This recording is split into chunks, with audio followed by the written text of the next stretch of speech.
Good afternoon, everybody. It's Sue Ellam from Soulfully Connecting here, and I've got the great pleasure of talking to Julia Chai again. I last spoke to Julia in November, and we had a very interesting conversation about who she was and what she did and everything. But in that interview, which you can find on the Soulfully Connecting website and YouTube channel, and I can put a link underneath as well. But what we talked about was her barefoot run from the top to the bottom of Spain, where she started, I believe, on the 23rd of March and finished on the 12th of May.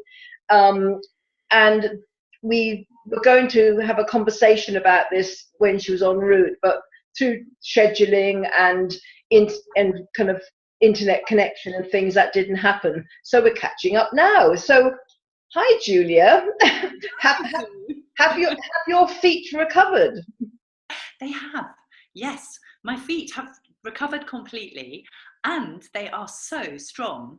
They're actually stronger than before the journey, both in terms of structurally. They look different. They're all strong, you know, the sort of top bit, and the soles are unbelievable. They're like a little extra layer, little shoe on the bottom. It's fascinating.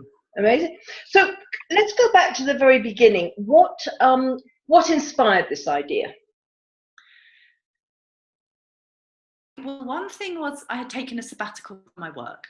So in that sabbatical, I knew that I was going to take whatever time off up to a year was needed within me, because it had come within me that some time off was necessary from my work with people. And I had an idea that I was barefoot running by then, and I had an idea that I was going to be vlogging and blogging and running, and I thought I would run on beaches all over the world but in my bare feet, and write about it and vlog about it. That was my original idea of my sabbatical, and see what emerged. And I knew that it was going to be a space for something to happen. Anyway, what happened instead was one day I was just sitting in Almuneca in Spain, which is where the run finished, and I was just on YouTube, and I saw that I just looked at a little video of another barefoot being called Lynn Albert, and she had run in her bare feet across hills, and I think that was about 50 miles, but it was great. She did it in 2 days, and it was a very inspiring video. And I then had this thought, or I think my thought, perhaps I'll run across Spain. And it came into me. It just came, perhaps I'll run across Spain. I then, of course, as one does. Spain, Wales, 700 miles or 600 miles to 50. But and then I mentioned it to Anadi, and Anadi, my husband, is a very positive being, and he's very, very go for it kind of person. So I said, I was just thinking maybe instead of running on beaches, I might run across Spain in my bare feet. And he said, what a great idea. so really, it was born from that. That was when it was born. And the next thing was that I just thought, well, I do need some help with this, and I'm not very good at route planning, and neither's Anadi. We get lost the whole time. And I have two friends in Spain called Jack and Maggie, who are there for 15 years, and they live in the Alpujarras, and they love Spain. Jack's a great geographer, and I texted them and just said, were I to decide to run across Spain in my bare feet, would you be interested in being my support team? There was an immediate response of yes. And then that was it, really. So that was how it all began. Fantastic. So what was, I know that you actually got kind of sponsorship and everything, and the money went to really good causes. So then, having this idea being born,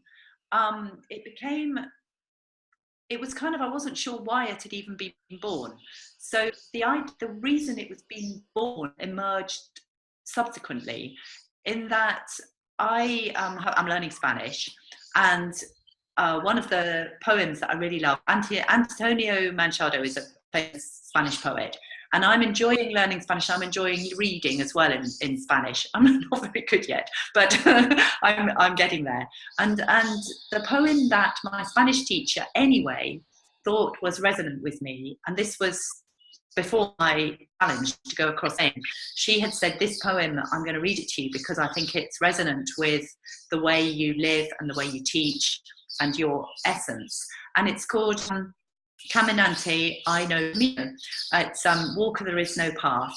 And then the word that really strikes me is Se hace el camino al andar. We make path walking it. So Mary Carmen had thought that this poem was very resonant for me. And then it became clear to me that if I were to go across Spain in my bare feet, I was going to have to live my teaching and live my philosophy and live my everything, really live it, because I was going to do something probably slightly bonkers, and that therefore it was going to be really important that I did make the path by walking it. And then from that it emerged, of course, that all of the work I do in the lives of other people has always, the essence of it essentially has been to find our own true self and our own, be able to be absolutely in the moment, listening to our deepest truth, and be able to live our own life fully. And my client Kathy, who has, I've been in her life, and I consider her a friend as well. I've been in her life for many years. She is the chair of the Friends of Sussex Hospices, and so her work, I've been alongside her work over the last probably 20 years, and she's done incredible things in Sussex. Friends of Sussex Hospices support health hospices, and Kathy's philosophy very much, and the hospice's philosophy, is about working with the people who are coming to the end of their lives and asking them, you know, about how they want to live life fully, asking them what matters to them, what really truly matters to them, not kind of what's the matter with you. So that philosophy, which also was echoed by a hospice in Malaga called Cudeca, Fundación Cudeca, and felt very important to have Spain and England and supporting both countries and their hospices. And the philosophy echoes how I live. So I think that meant that it was more than just some bonkers thing that I decided to do. And it became, you know, a metaphor. It became about going from the north to the south, became about a kind of metaphor of our journey of life from our birth to our death. And it became about how to be absolutely present and absolutely in every moment as we let the path, you know, make the path by walking it. And I think that, and that was how it became more than just some bad plan that had emerged one afternoon in Almuneca.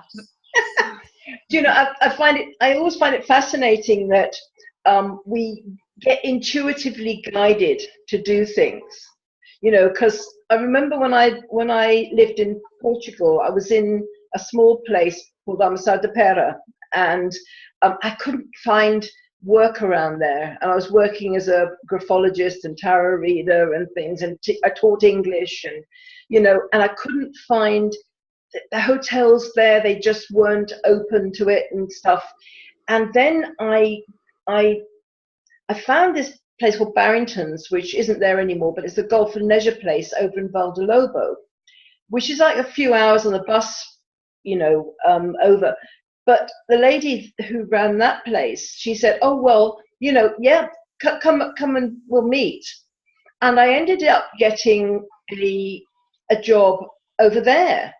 And as I said, it was at one bus there and one bus back, and it was literally a kind of a few hours. So I just went over once a week, and then things kind of changed in Almada de Pera, and I ended up moving to Valdelobo, and I was 20 minutes from Barrington's, 20-minute walk from Barrington's. So it's like the universe sets you up, and then you're put in place, because I hadn't got a clue why I was going right over the, you know, right along the coast. But because things had just kind of start to close down, because I wasn't meant to be there anymore. It was so interesting. I completely understand what you're saying, because I had no idea why I was running barefoot across Spain. Once it had emerged, it became clear afterwards that it was, you know, my kind of soul's calling, and it was actually, again, it was mirroring everything that I work with in my life.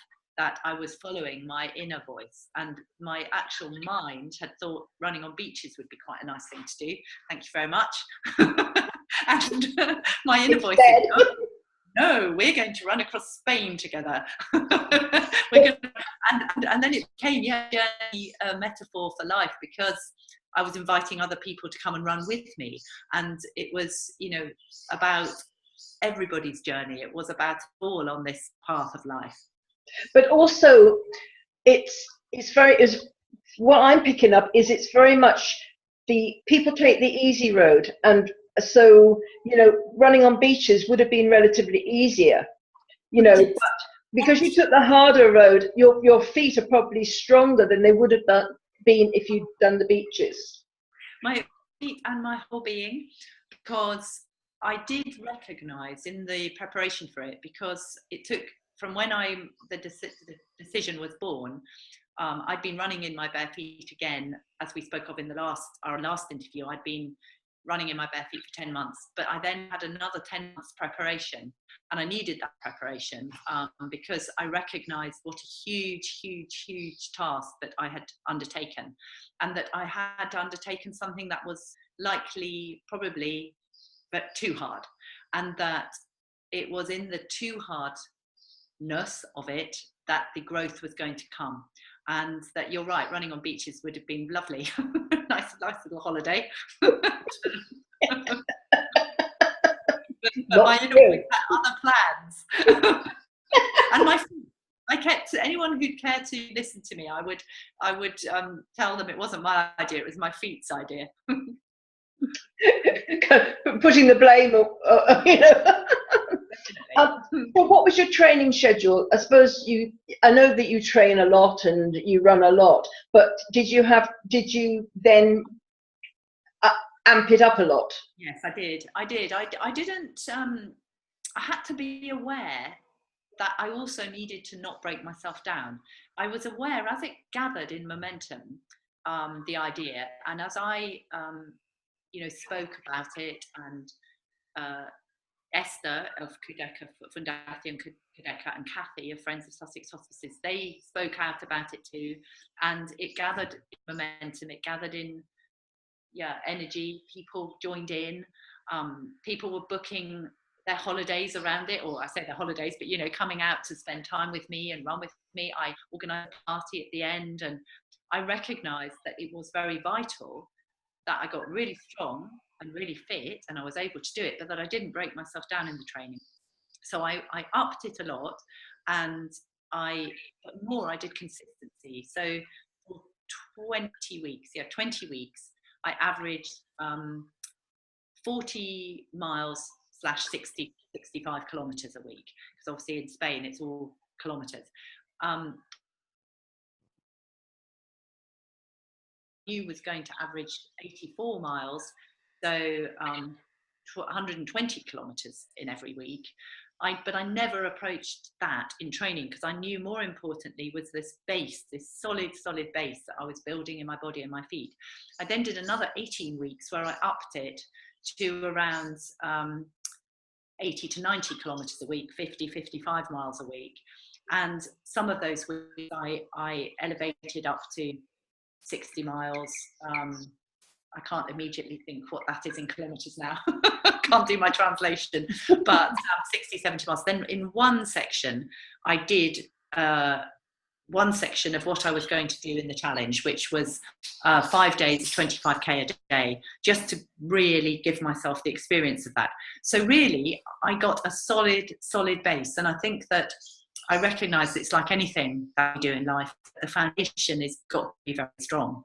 And what was more important was I ended up in one piece with my feet very strong, my body very strong, aligned, balanced, and ready on March the 23rd to run back. Flew to Swansea, you fly in the plane, you know, up to the end, and then run all the way back. So I knew that it was a responsibility to my own body and to support team and to everybody who had booked flights, accommodation for 7 weeks all the way down Spain, who were going to meet me, that it was important that I was in one very strong piece on March the 23rd and ready. Yeah. And did nutrition come into part of the training as well?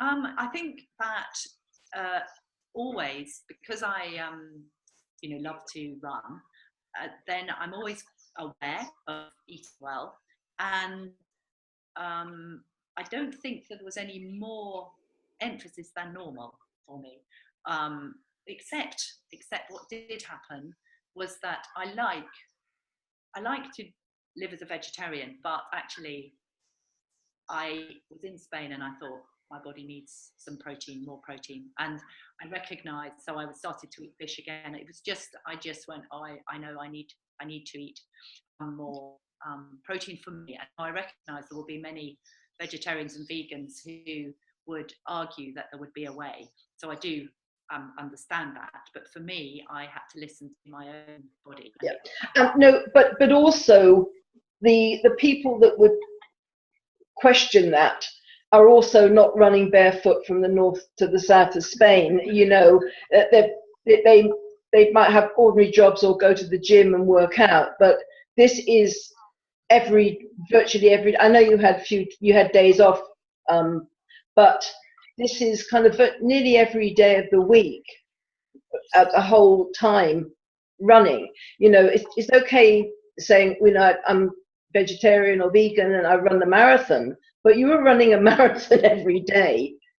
I also nearly every day for 6 weeks. It's different. I also think it echoed what I again will teach is for us to be true to listening to our own inner voice, our own body, and to be able to consciously make our choices. Yeah. And even they're choices that even might be slightly alien to something within us, we've still got to consciously make them. And that if we are doing things in every moment and we're present and we make our decisions from a conscious place, then we can be comfortable and sit with that, whatever anybody else is doing. And other people's journeys are completely different. And I think that was partly as well what was mirrored the whole way, was that, you know, we're all on this thing together, this birth to death thing, but we've all different paths, and it's only in the end we can only find our way to our own inner workings and our own mind and our own inner voice, and that's what communicating, teaching, whatever we want to describe it as. So therefore I had to listen to myself and honor myself too, because otherwise it's all madness. I think people get too fixed around ideas, and I think we all need to kind of go with the flow. And you can't ever say never, you know, because we don't know what's ahead. You know, I mean, I'm mainly vegetarian. I do eat fish from time to time, but I'm also, you know, I don't eat meat other than fish. But what if I ended up somewhere where there was no other alternative? You know, you never know what's going to happen. No, So I had another interesting experience with that, because I then, at Casablanca, the hotel where I had my party and where I finished, and where in the winter I spent a lot of time, because in the winter no one's really in Spain, and I became, you know, their family at some level because I was training out there. And they were so excited by the gathering. I became very sort of famous in Spain. I was on the national news. I was on all sorts of things, radio, television, newspapers. I went to a press conference in Granada. So I became sort of this slightly kind of unusual figure, this English woman who was speaking Spanish with accent, and, you know, quite famous, barefoot bonkers. And so they got very excited and they loved it. And one day when I'd gone up to the mountains because I was doing some more intensive Spanish learning. And then I popped down on the day before I flew. I went back to England and I flew up to Suancy. So I went back to Casablanca, and then I went to Almuneca, and I was putting posters of me up all around the town, going into all the places I knew. And then they were so excited in Casablanca that they wanted to give me an invitada de la casa, which is a, you know, meal on the house at lunchtime.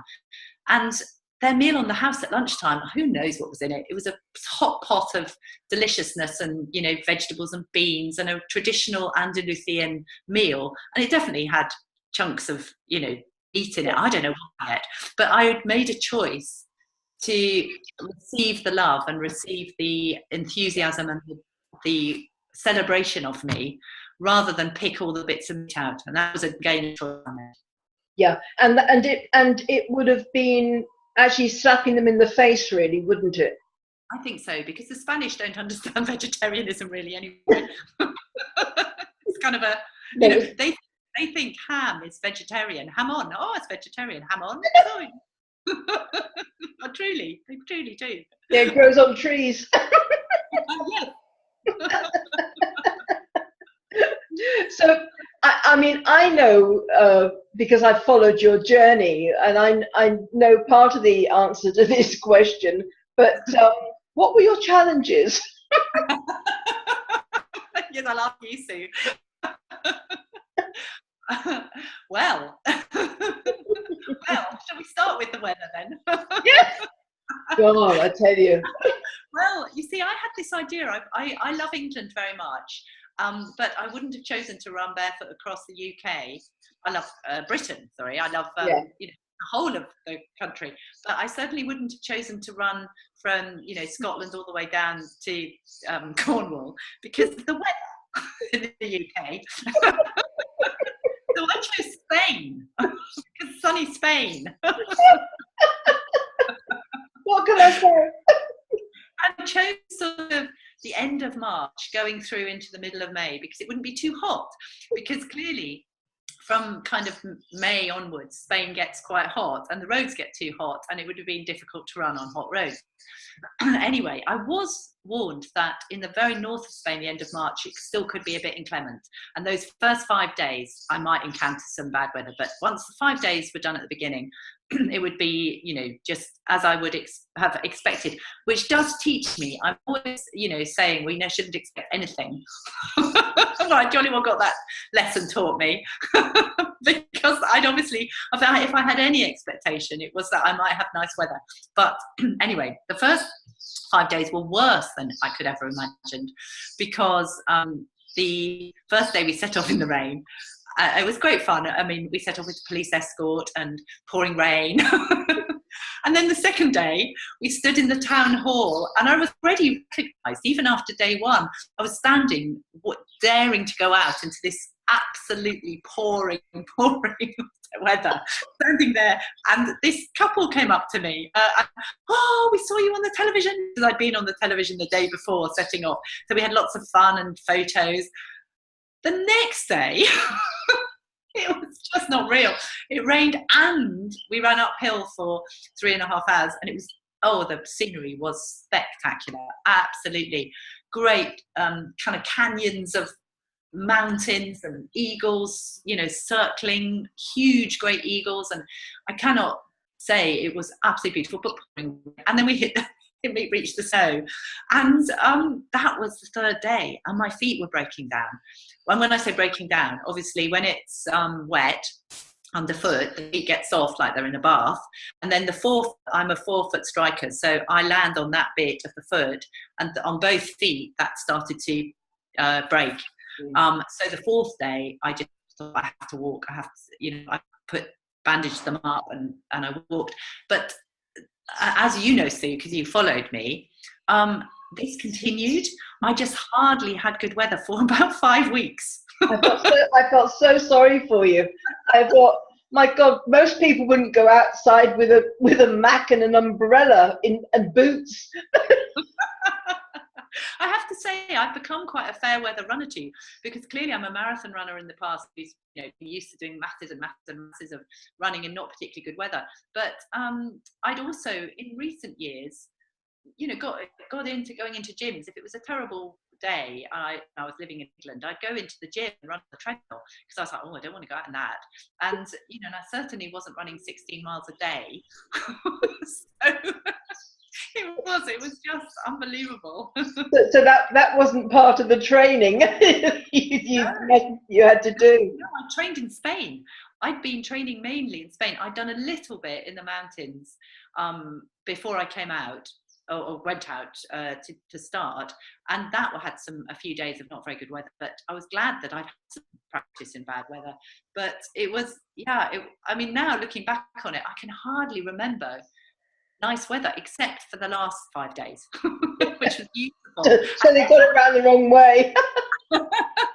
Yeah, the last 5 days were fabulous, and loads of people came out, and we had gangs of us on the last 2 days running down, and it was all beautiful and sunny and fab. Eventually. Much easier to run in nice weather.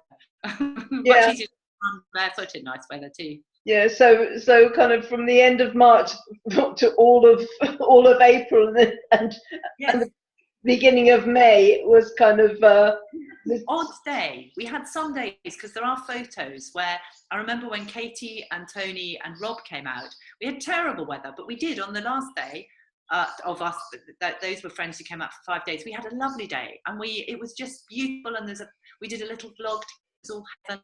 And I remember running with Alfie and Ellie, and we had a nice day. It wasn't terribly hot, but it was nice. So I have got memories. And then one day, suddenly, I had a too hot day in the middle of everything, and I hadn't got any sun block on or anything because I wasn't expecting it. And so I got, immediate. I don't burn, but I got immediately over brown. But those were kind of few and far between. Essentially, those conditions that were just everywhere we went. They said it's not been like this ever, or we've not had rain at this time of year for 10 years, or we've never had weather like this. And the only good thing about it all was that Spain has been yearning and longing for water, because it's very, very dry, and they needed water. So I did think, well, this is very good. And I joked in my speech when I had my birthday party. I did say that they've been longing for water, and the English woman comes and does the rain dance and the whole of Spain for them. I was just going to say that about your version of the rain dance. Yeah, I was the shaman who came and brought the rain. The shaman came. So so that, I know that was kind of a major challenge. But what were the pleasant surprises you had along the way? Things you weren't expecting, which? I think. I don't know that I had surprises as such, because I was very much, going with the path opening in front of me. I think that I was with everything that was happening, but the things that were absolutely delightful were always around the relationships with people. So I think the thing that was delighting for me was all the way, apart from 4 days in the middle where it was just Maggie and Jack, who were amazing, my support team. There was only 4 days when it was just us three. Other than that, there were people all the time. And occasionally, just again for a few days, it was just Josie, who was fabulous osteopath who helped me loads. But other than that, there was groups ranging from sort of 5 of us to 12 of us. And I think what was so delightful was the relationships between us all, the harmony, the fun, the challenges that lots of people were going through because they were doing things they didn't think they could do, from running 16 miles or further, or going and trying some barefoot, or all sorts of different things. And it was the way, seeing people transform, to be quite honest, seeing people's delight at what they could do, seeing just the delight, the fun of all of us eating together. We did chanting together. We used to start the morning with meeting early to do the Gayatri mantra. We used to finish the day with a stretching session and do the chants of the chakra sounds up the body, and always eating together, talking together, being together, and to witness our own, kind of version of, some sort of reality TV show, and it working. And rather than the TV cameras longing for people to fall out, actually what happened was people got more and more bonded, people were supportive of each other, and it was really fabulous. I think that was what I loved the most. Yeah, because I know I watched, I said I watched it all along, and it I think it would make such a difference, you know, because if it had just been you solitary, it I think it, I mean, I know you'd have done it, because I know once you made up your mind you'd have done it, but I think it would have been so much harder without the rapport and repartee and stuff along, you know, it's like, go. Yeah, sorry. No, sorry, you go on. No, it's just, because I was thinking like people that go kind of solo on a boat, on a ship or boat, and they go long distances. That the mental stuff that goes on when you're the only one with input.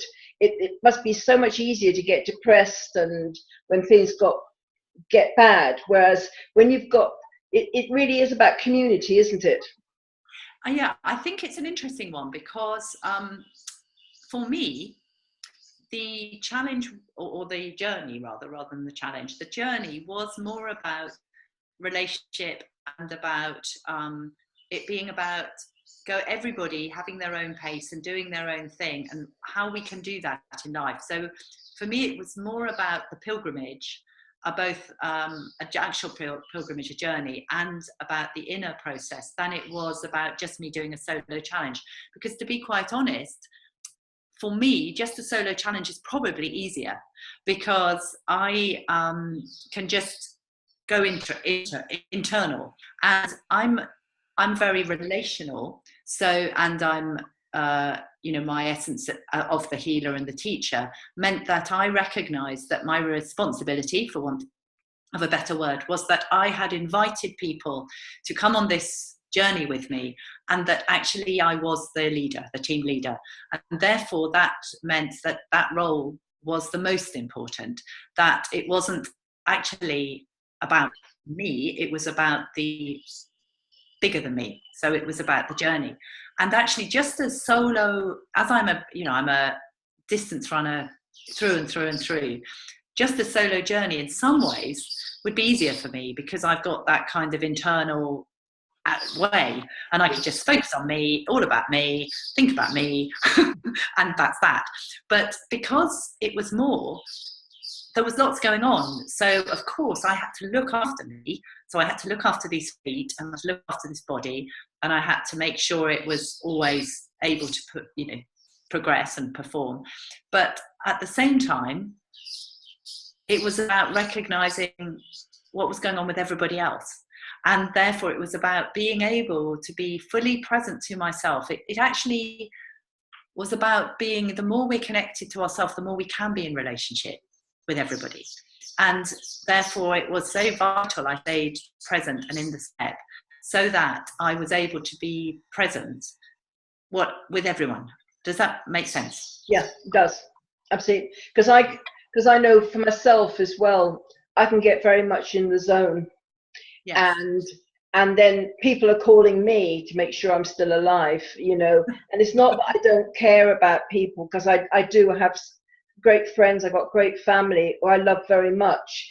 But unless intuition says you must call that person or something and then call them, I can get quite insular. And I can do it very easily.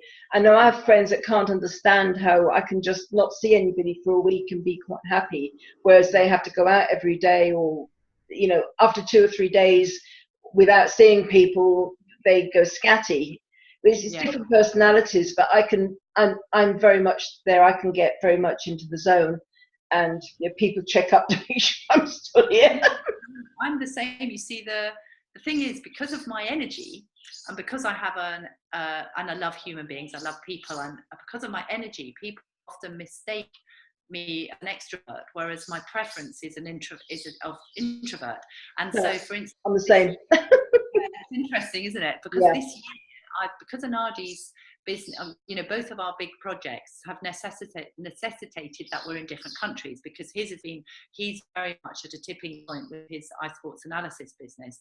So he's needed to be in London. My project obviously has been in Spain, and necessary for me to be in Spain anyway to keep learning the language, because I felt it was really important that I did my interviews and I communicated with the Spanish people. And so I've been alone, apart from that 7 weeks when I was obviously never alone. Most of this year I've been alone, and I'm at the moment I'm alone. I'm going to see an artist actually, but I'm very, very happy alone. I'm completely at ease alone, and I don't have that need. And even being in Spain in January and February, I'm more fluent now than I was in January, but of course it's more effort anyway, because I was in a place with no English people. So I was even more solitary because my Spanish wasn't fast enough to properly just go and have a chat. And it would only be with somebody who was willing to speak slowly to me. And I did with a lovely girl, Teresa at Casablanca, who loved having a good old chat with me. But she was didn't have much to do because there weren't many clients. So she was willing, but generally I'm like you, I'm very happy alone. And I think I think it's very important. I mean, yes, different personalities, and it wouldn't suit everybody, obviously, but I think everybody without exception could do with time alone, and so many people don't have any time alone. And I know, back in my kind of early 20s and things, I was always surrounded by people. I had people, and it was a point when I can't honestly say I could really make a decision for myself, because I had so much input that I didn't have time to think, well, what do I think about this? What do I feel about this? And I think this is where when people are so connected with technology and different stuff, that unless you have got the ability just to spend time on your own, you don't get to know who you are. You become a reflection of everybody else. Yeah, I agree. I think that really truly have real, authentic and deep relationships with one another, we need to be able to be alone, because we need to be able to come back to ourselves, and then we go out and we've got something to give. We're not looking for a relationship to give us anything. We're not needing or expecting things from other people. We're going and sharing ourselves, and then relationships are a completely different thing.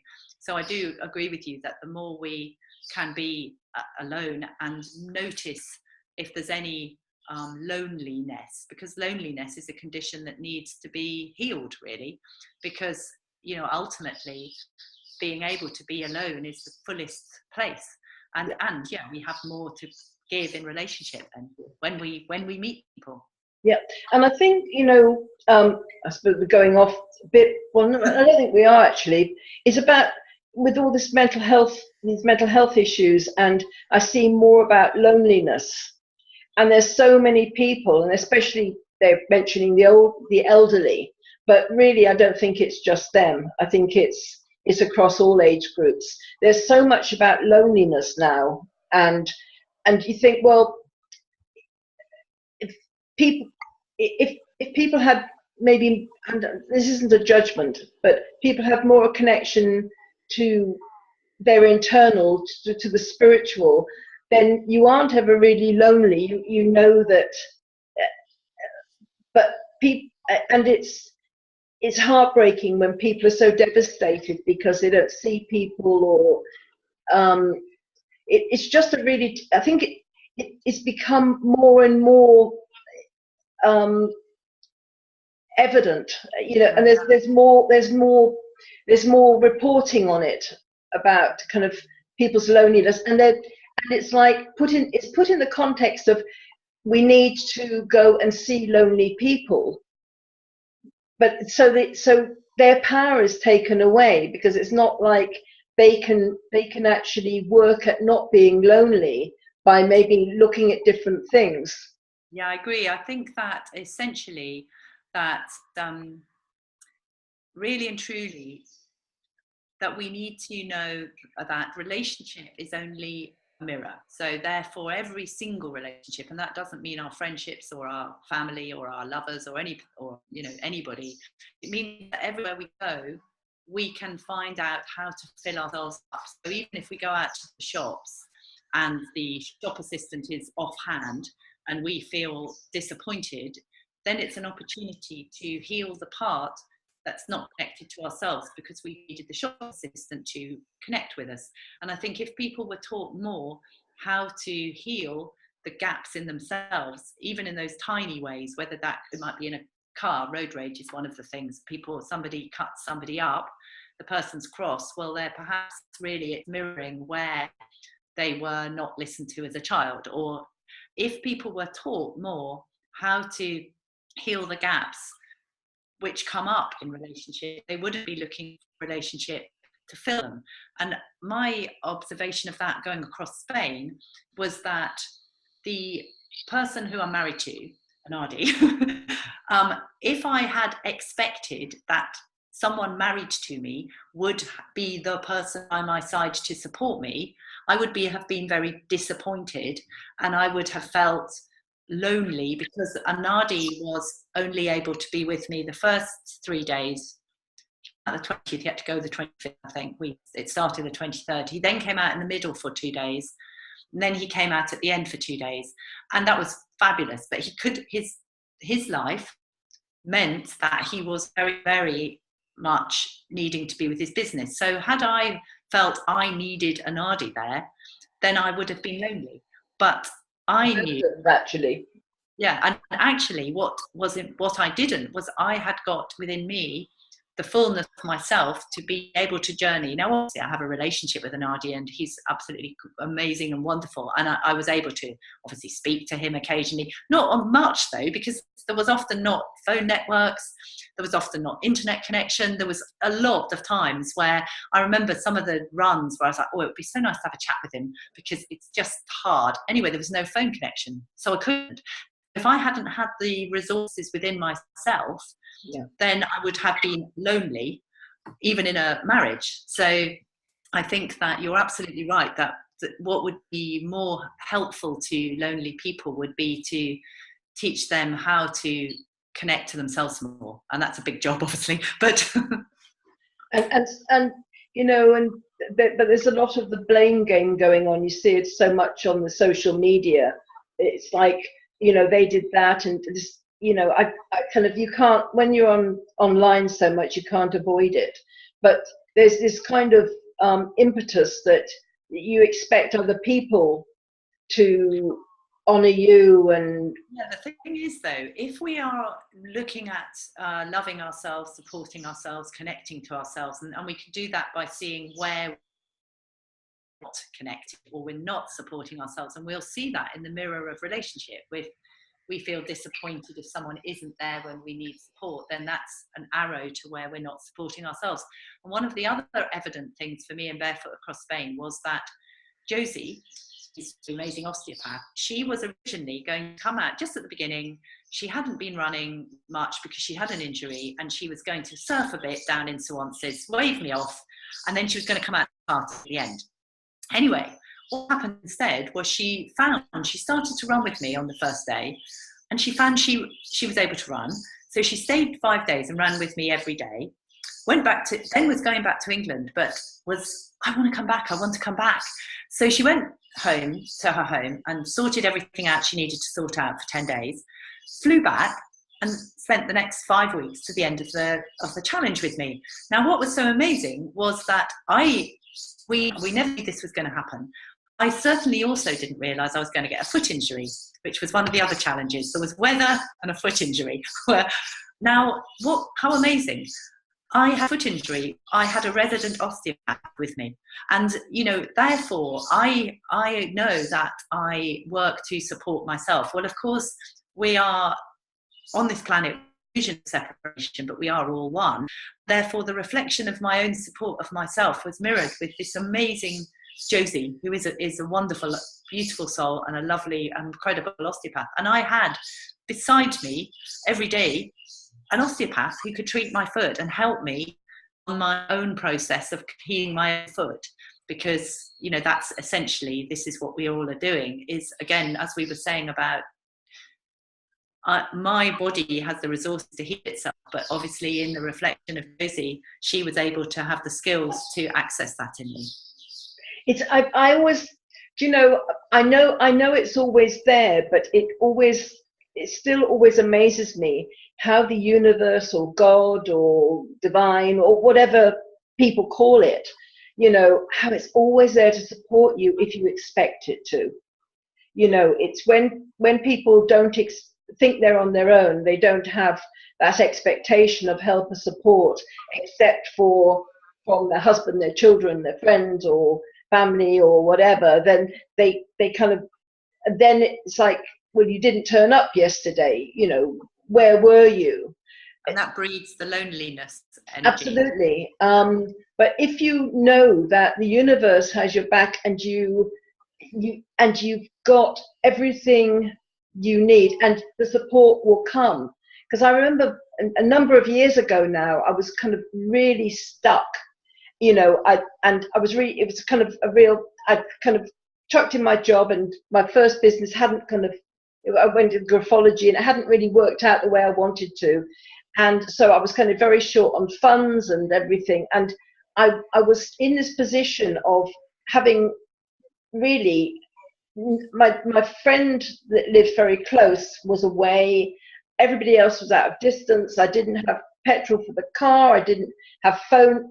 I was really, it was at rock bottom. And it was really interesting, because just prior to that, I'd made a New Year's resolution of not asking anybody for help. I'd received something from Joe Vitale, and they're usually kind of courses or something like that. But this time it was a friend of his who'd written about, I don't know why it's popped into my head, I haven't got it prepared, but it was about kind of belief in the kind of prosperity or something like that. But anyway, that you'd always get support. So I thought, okay, I'm not going to ask anybody for help. I'm going to just put it to the universe. And I've done that ever since. Anything that I've received is because people have come. And it was like, okay, anyway, I was in this position, and it was only about 7 days after I'd made this resolution to not just say to the universe, you know my situation, you know. So then I had like one more meal in the fridge, and that was it. And it was so interesting, because I got a call from a friend, and you know, she's a very good friend of mine, known each other for years, and she was saying, how are you? And I was just telling her the situation, just laughing about it. And the next day she turns up. My last meal. Sorry? My last meal in the fridge. Absolutely. It really, it was, but I would have gone hungry rather than break my promise to not phone or get in touch with people saying help. You know, I'd made my choice. I thought the universe needs to support me. You know, it says it would. So now you know. And this friend kind of turned up the next day with a big bag of groceries and asked for a reading, which gave me money. And that was, to me, it was when I was in Portugal, I had the same thing with the support of the universe, but this is a few years after that. And it was just confirmation. And she said, I had a really strong feeling to call you. You know, so we don't have to do anything, you know. So, and ever since then, really, you know, what I've needed has always come when the time is right. And I know that anything that I need will arrive. It might not be in my timing, but it will be in universal timing. And that is something that I think, if you've got that knowledge, then it gives you that freedom that you can do what you want with your life. And as long as you're not hurting anybody else and you're doing it with a pure heart, then everything will work out. But as I said, you know, there is a God's timing, not our timing. It is that staying connected deeply to the absolute truth within us, and having an open heart, because the truth within us is the reflection of God or the universe or whomever people like consciousness, whatever the word people like to use, but the reflection that the deepest truth of us is the reflection of God, universe, consciousness. And it is that being able, as you've expressed, being able to connect and trust that it will then, we will be led by that. And if we trust that, then yeah, things will occur. And I always think that with the Bible, where it says that God looks after the birds on the wing, then of course he'll look after you.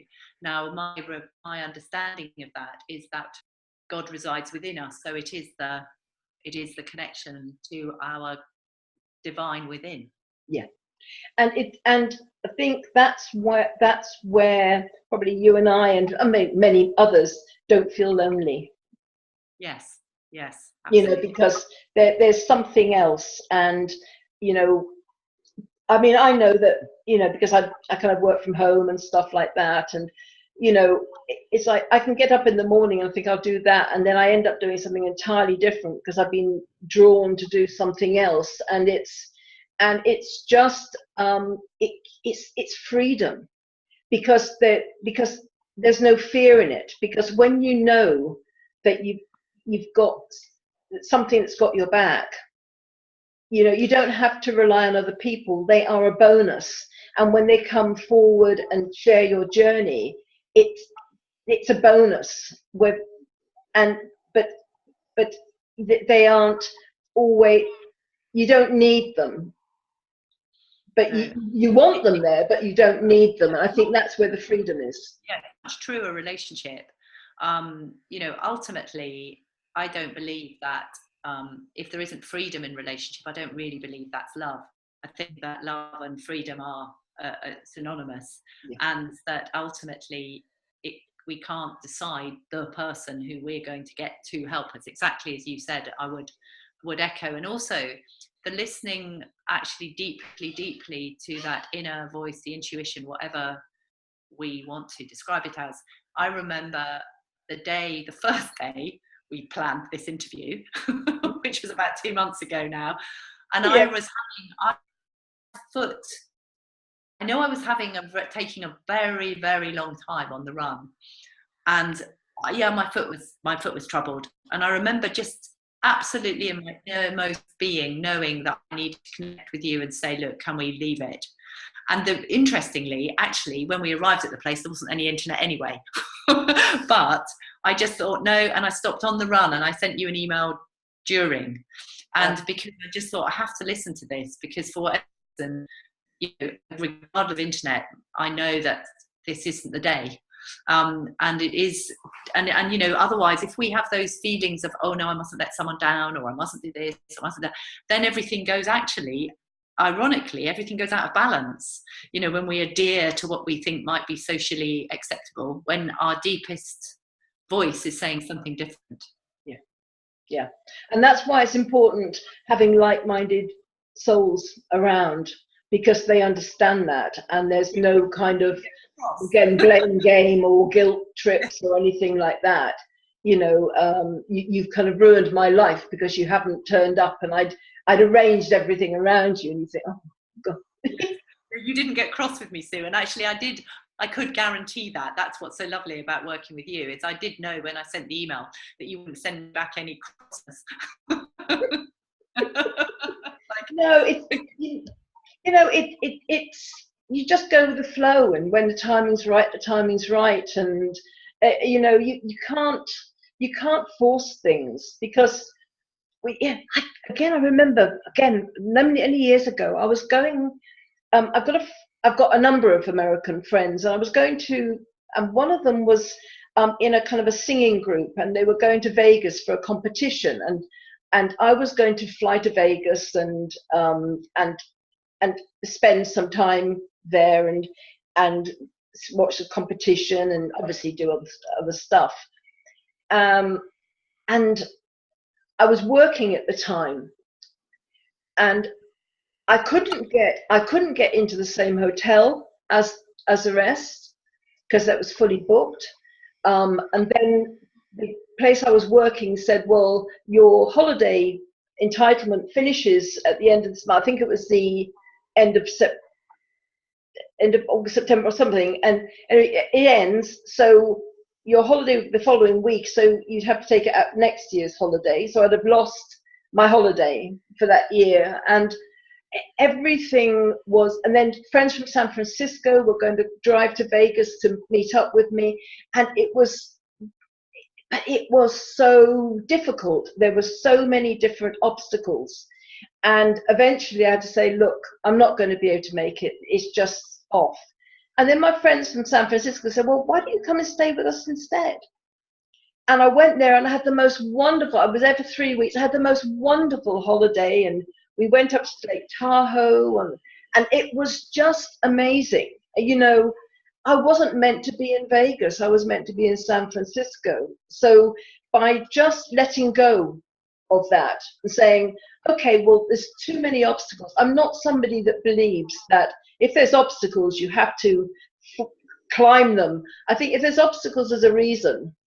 You know, I mean, I think challenges are different things. Challenge is different. Yeah, different things. But when it's obstacles and you can't kind of, everything becomes a challenge in itself, then you think, no, I'm going in the wrong direction here. And so, yeah.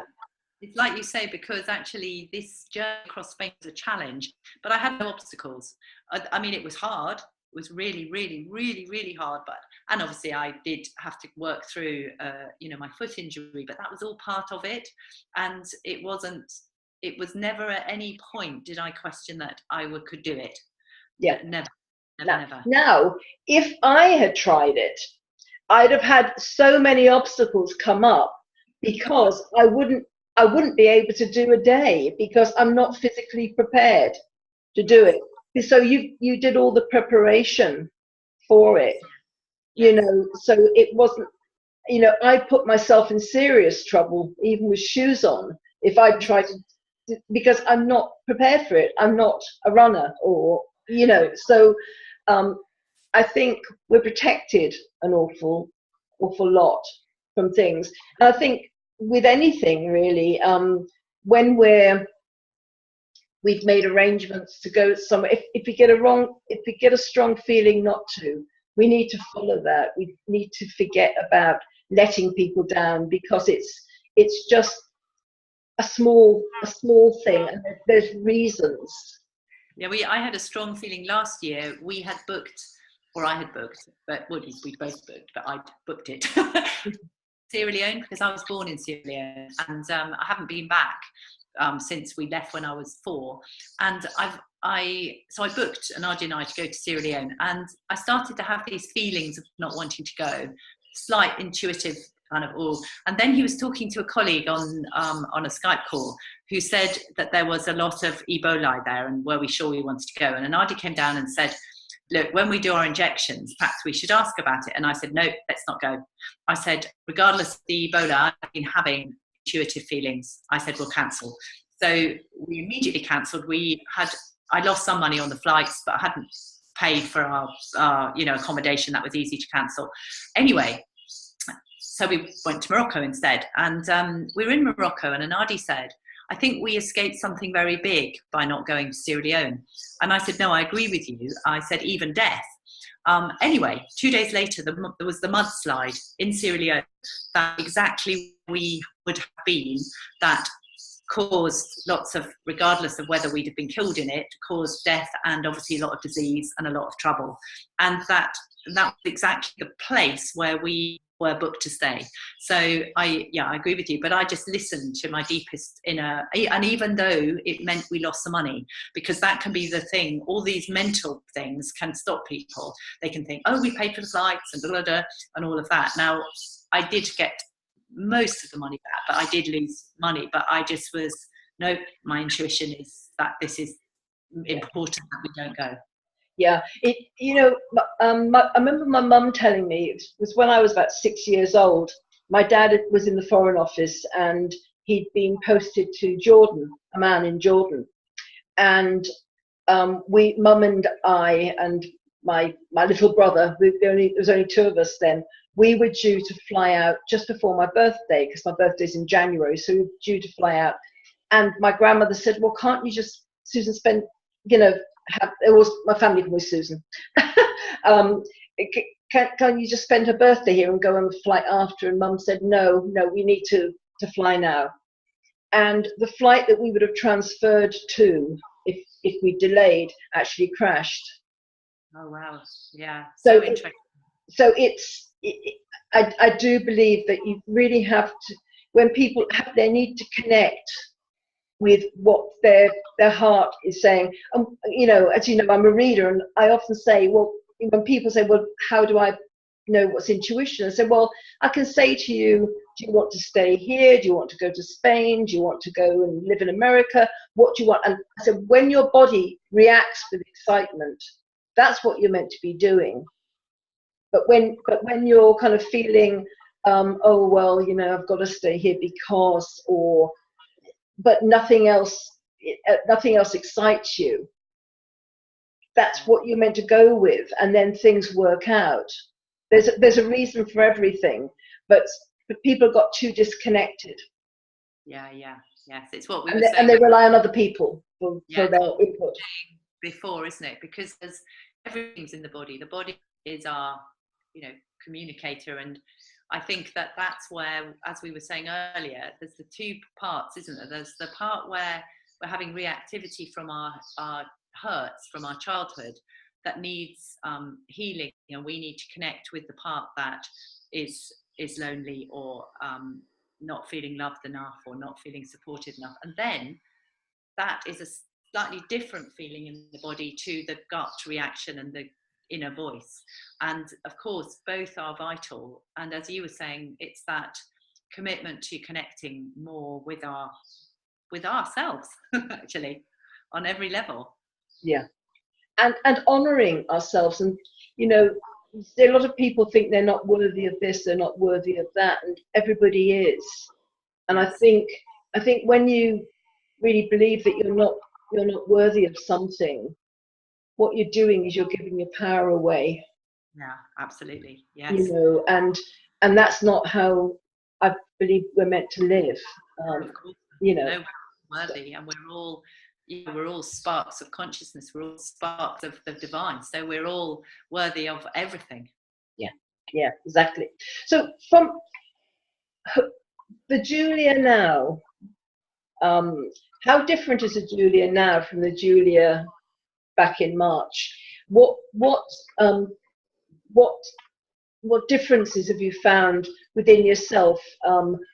What's changed within you, but also, or physically, mentally, spiritually? Have you found you've changed a lot through this experience? Yes, I think it really was a pilgrimage for me, and it really was an internal journey, as well as obviously the actual journeying through Spain. And I think that the biggest change within me is that there's been a big letting go. I mean, I'm very much somebody, as we spoke of in our first interview, that my entire life has been one of a connection to a spiritual path, for want of a better way of describing it. So therefore, for me, the journey to letting go of anything that is my created self, or holding me back, or any blocks to my true self, it's been my lifetime's understanding. And I would say that this journey through Spain, what I really got knocked out of me, and it's really interesting, it really relates, it's like we've scripted this interview, so because really the big thing that I felt get knocked out of me, and it's kind of an irony in a way, because was any sense of obligation, because I've always known that my gifts and my healing gifts are there, and that actually if I feel obliged, it's slightly out of center, because it's coming from some sort of family script or societal script. But of course, we can't let things go until they go. And what's happened is that feeling of any obligation, because I think it's put me out of center, because I would, and that's in lots of ways where I do too much, or I respond too much to, without,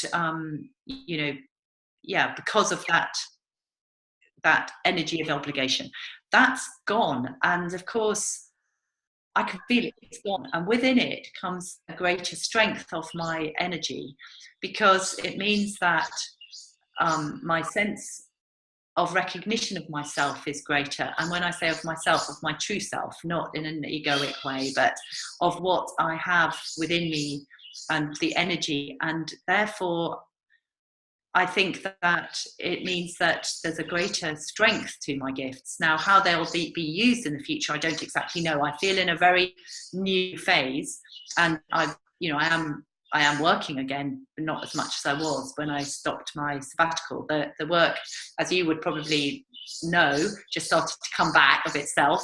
And but something's changed, and therefore I'm aware there's something new going to emerge with this healing energy of mine.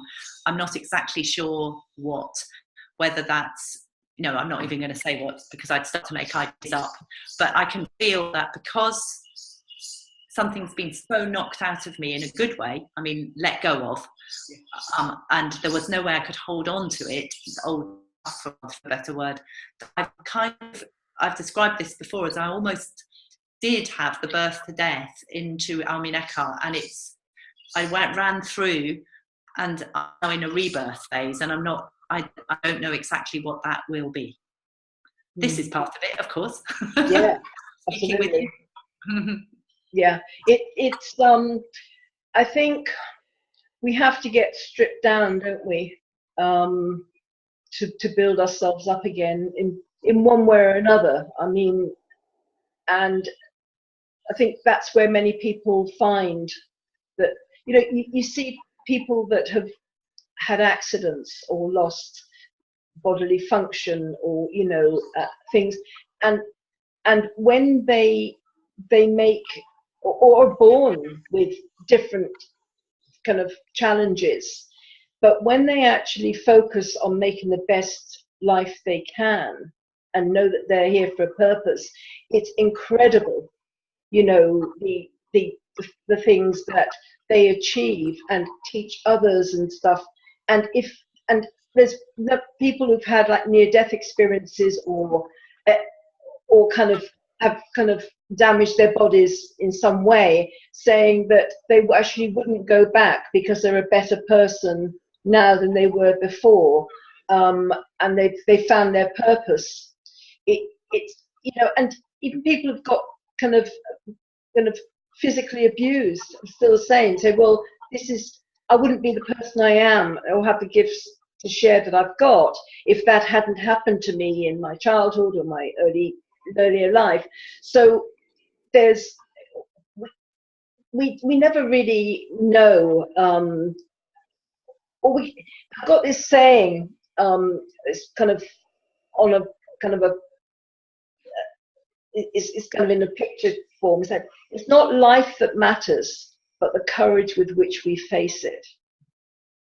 And really, that really speaks to my heart, because whatever we do, as long as we have our intrinsic faith in ourselves and we've prepared, if you hadn't done your training, if you hadn't had your experience of running and everything, you wouldn't have been able to do the run. Absolutely. So, and for me, if I hadn't studied graphology and kind of learnt my tarot, I wouldn't have gone to the Algarve, and that was really, the people I met there were the springboard for the rest of my life. Through them I met other people, and I'm still in touch with them, and they're all scattered all over the world now. So but it was a springboard, and also my letting go period as well. It's like, the universe had to step in because I was there, and it was before all the internet stuff, so I had no way of communicating, so it was really, but unless you go through, it's like baptisms of fire, then you can't really, you don't, I think, grasp your true essence and how much you are supported, as long as you believe it and you don't panic and you don't have fear. Yes, yeah, and see and let it emerge from Yeah, within. absolutely. So the $1 million question, would you do something like this again? I don't think so. I mean, do remind me of this, Sue, when I announce it. But at the moment, I don't see that I would have the need to do it again. But you know, as you said earlier, never say never. So if you suddenly found me announcing some big thing, you can remind me of this conversation, point me to it. But at the moment, I don't feel so at the moment. Yeah, because it's taken you your feet a while to recover, hasn't it? Well, it's taken more my body actually more to recover. My feet probably took a week. They were swollen for a whole week. It's really interesting because every night at the end of the day they were swollen, but in the mornings they'd be all thin again and ready to go. When I actually stopped, they stayed swollen for a whole week. It was fascinating. It was like they knew I wasn't going to ask of them, so they just went into a kind of, ooh. And they also felt so sensitive. I could hardly put them to the floor, and it was just incredible. Then they recovered. So I would say they took a week, and they hurt at night time. Yeah, they hurt every night time, and really throbbed. Then, but my body, I think, has taken a month. I'd lost weight, and I just think I was very deeply tired. And I would say this weekend we've just had, so kind of June the 12th-ish. So almost exactly a month later, I was like, oh, I'm better. I'm back. I'm, you know, different. And not that I felt terrible, but I did know I was, you know, I was tired. Yeah, I mean, I had a feeling it would take you a while to recover, because even being as fit as you are, it's kind of constant. It was constant, wasn't it? And it said the weather made it worse. I have to admire you for doing this. It's not something that I would even think of. Even walking, I wouldn't. Yeah, it's not in my consciousness. I think you see, having done it, that's why I'd probably do it again. I think I'm like, I now know. It's funny. I put something which is unrelated to running onto Facebook. It was this one of a couple of rides that are on the, I think, Stratosphere in Vegas, and they're on the top of the highest kind of building, highest, I think, hotel, and they are kind of swinging over the edge, and then you know, and then there's another one that kind of goes down and then screeches to a halt just before you fly off hundreds of feet down. And I thought, anyone do this? And somebody actually put on, they said, I've done this. I said, would you do it again? No. You know, you know, but it makes you wonder why, you know, this kind of, people are putting their lives in danger so easily these days, and you're wondering why. And you know, I'm from the days of Evel Knievel, and you know, and when he put his life in danger for the adrenaline rush. But it seems to be so many more people doing this, and there's this kind, and I don't know why. Whether there's an emptiness that has to be filled. It's interesting. I mean, there are definite people who are thrilled by danger and stuff like that. But I mean, people are dying these days taking selfies in precarious positions, and you wonder what the motivation. Maybe the you know, the fact that it's all more visible means that the kind of madness of the mind is more evident, and there's always been those ingredients within the human condition are there, and then they can be activated, like whether it's something like gambling or, you know, any kind of thrilling thing. It might be, I'm always interested in this, the kind of genes of you know, whether, you know, addiction can be lying quite dormant, but our society now means that it's more accessible to have them put into action. Because I think historically, when we lived more quietly, probably be lots of us addictive aspects within that weren't resolved, but they weren't activated, so we would just live more normal lives. But you know, if there's the yeah, it just brings it out more. That's my observation. Yeah, and I think also people are encouraged as well, especially if you're on social media. I'm doing this, oh, fantastic, you know, and people kind of are. So it gets to the point again. Even if they thought at the end, oh, you know, is this a good idea or not? There's an obligation now because you've got all this following of people. But it also hits the deeper areas or issues of insecurity or need for affirmation, or, you know, not feeling good enough. All those sorts of things that we addressed at the very beginning that are really for our healing can actually get built into something more and fed rather than healed. So, you know, but that's probably always been the kind of yin and yang of this world. There'll be the opportunity for healing or the opportunity for getting more. So has anybody else done the barefoot journey from top to bottom of Spain, or are you the first? I'm the only one. Oh, well done, well done. And you have the scars to tell the tale. I think there's probably a reason no one else has done it. And now you know. It's been wonderful talking to you. Julia is of Soul's Journey. Would you like to give your contact details to everybody so they can get in touch with you? Yes, because I've got 3 million websites now, it seems. I've got so many places. Well, I don't know what the best one from what we've been talking about. Probably barefootacrossspain.com is the best one, because rather than give you everything, because I've got all sorts of different ones. Well, I've got your I'll put your other interview down below, and you've got contact details on that, so you can do it that way as well. Absolutely. And barefootacrossspain.com's literally just got about the journey, and it's got videos, and it's got all bits and pieces, and I'll obviously put this video on that website too. I can do that, can't I? I can embed it there. Yes.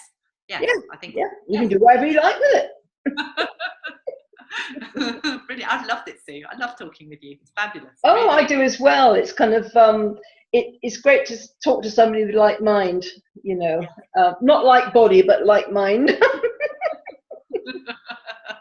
But I'm glad you're feeling. Maybe this is why we're talking now, when you've recovered physically as well. And maybe some of your awareness about the letting go and things didn't happen till after you finished. No, it didn't. So I realised I was in a process, whereas actually with time for reflection, I've got more awareness. Absolutely. Yes. Yeah. So this is why it was today, and the solstice. Very good. Very, very yes, good. Of course. Yes. So, yeah. I didn't think about that. It feels very fitting. There you go. But I find this, a lot of people now being springboarded into new things, and I do think everything is speeding up, and so I think it's good timing, and the fact that you said your work is kind of trickling back in, and you know, if we just leave life alone, it always works itself out, doesn't it? It's been as always delightful talking to you, and so to everybody, thank you very much for joining us. I hope you found this interesting. I certainly have. And if you want to find Julia's interview, it will be on, well, you'll have watched it if you've got to this point, so that's a bit irrelevant. So you'll find on our website www.soulfully-connecting.com. And Julia, thanks ever so much for taking this time to talk to me. Always a pleasure. Thank you. When you do your next major challenge of running up Mount Kilimanjaro or something, just let me know. But thank you everyone for being with us. So it's goodbye from Julia and from myself. Bye everybody.